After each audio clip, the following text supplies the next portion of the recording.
Hi everyone, 4Board Gamers here with a quick PAX recap for you. So we went to PAX this past weekend and got to see a bunch of new games, played a couple of demo titles, walked the show floor, and we're just going to talk about what we saw. So what was your favorite thing? The food. We had really awesome Philly cheesesteaks, which were great. And we had really good French toast. But con-wise, we had a great time. We didn't play as many games, I feel like, than we did last year.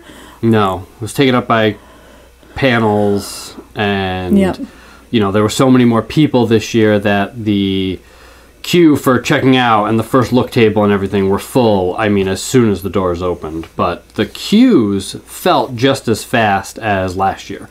You know, there were so many more people there, but we were still, you know, they opened the doors at 10. We were probably in the convention hall by 10:05, and we were, you know, in the third or fourth line getting through. Yeah. So they still, kudos to PAX. They know where they're going. Yeah, it was nice and quick. The first look section this year was doubled in size, I think. Yep.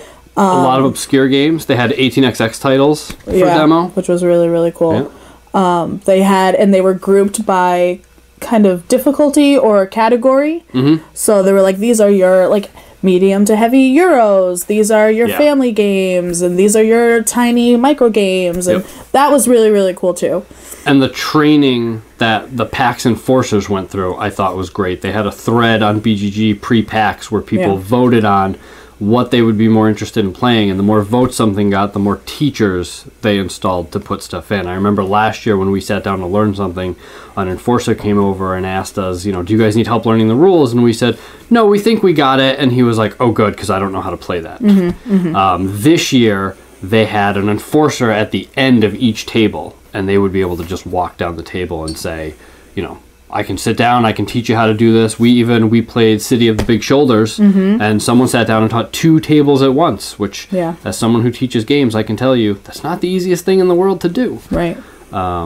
Speaking of City of the Big Shoulders real quick, I will say that while we played it and I enjoyed it, they had 2 different copies of the game set out. One of the copies had the old rulebook, which was no longer correct. So I spent about 45 minutes learning how to play the game to teach it, and then when we were just about ready to start playing, someone walked over and said, oh, you can't use all those rules, let me show you how to play the game the right way. We had to relearn.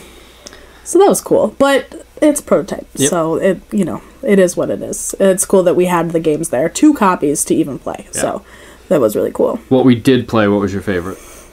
I loved, in the first look section, we played Pipeline, and I loved Pipeline. We played a full game. It took a while because it was just the 4 of us learning it, but it was really, really cool. My favorite game that we played was probably Newton. Okay.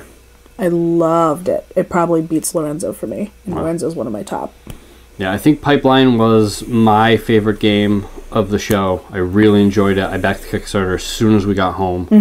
And I remember going into it, I was kind of lukewarm, but actually playing it, I was really, really impressed with how everything worked together. I'm a little concerned about variability, but other than that, I really, really enjoyed our time with it. Right. It was really good. Show floor? Show floor was huge. I don't think it doubled in size, but it almost felt like it. There was just rows and rows and rows in the show floor. It took like a full hour just to walk it. It was really, really cool. A lot of companies that weren't there last year. A lot of opportunities to buy games. We got the BoardGameTables.com was selling those bags. Yes. To tote around that holds the all the games, and they sold out by the second day because everyone just like $20. Took them. It's $20 a nice for a backpack huge bag. that holds probably 7-8 games. Yeah. Yeah, it was great. Yep. So that's pretty much it. It was a great show once again. We're looking forward to going next year, and see you soon.